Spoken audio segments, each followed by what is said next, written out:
Rossano Veneto ricorda, nella giornata della memoria e l'indomani del 75° anniversario della battaglia di Nikolajevka, Rossano Veneto ha inaugurato la nuova statua dell'Alpino, posizionata in Piazza Europa. Un'opera in bronzo realizzata da Narciso Loro, posizionata accanto al monumento che onora le montagne, triste teatro di battaglia, costate la vita di migliaia di giovani penne nere.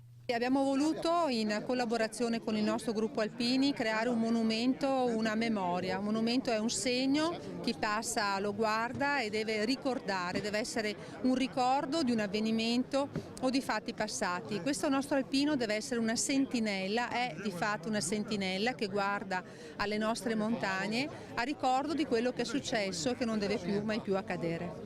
In moltissimi hanno voluto essere presenti oggi in Piazza Europa a Rossano, penne nere di ogni grado, semplici cittadini e istituzioni, a dimostrazione che la memoria è e deve essere il collante di una comunità. La storia più profonda, più vera, viene trasmessa di padre in figlio in nipote. Oggi è stata letta la lettera di una nipote.